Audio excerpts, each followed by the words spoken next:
বছর আগে একদা পুষ্কর নামক স্থানে শুম্ভ এবং নিশুম্ভ নামক দুই অসুর ভাতৃদ্বয় 10,000 বছর ব্যাপী প্রজাপতি ব্রহ্মার সাধনা করেন।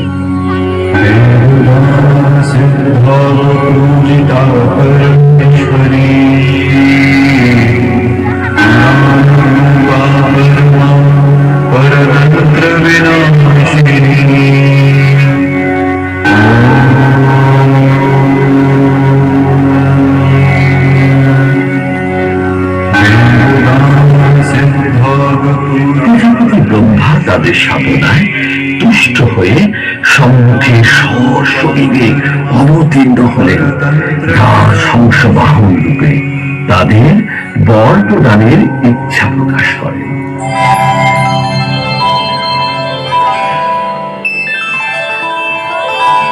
তোমাদের সাধনায় আমি তুষ্ট এবং আনন্দিত বৎসদয়।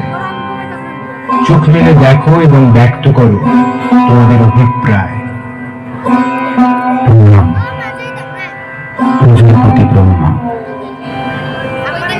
হে প্রজাপতি, শুনেছি এই জগতের সবচেয়ে ভয়ঙ্কর বস্তু হল মৃত্যু। আপনি এমন ভয় প্রদান করুন যাতে আমরা এই ভয়কে জয় করতে পারি।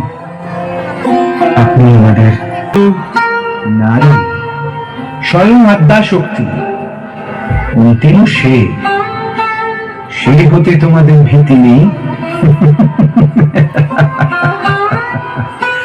নারী শক্তি, তারা তো দুর্বল পুরাকাল থেকে, সেই হেতু তাহার হাতে আমাদের পরাজয় অসম্ভব।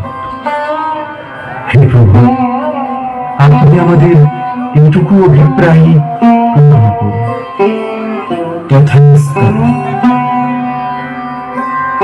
সমাজ এবং সমগ্র ত্রিভুবন নিজস্ব গতিতে বহমান। তারা এগিয়ে চলল নিজের নিয়মানুযায়ী। শুম্ভের অসাধারণত্ব এবং সাহস দেখে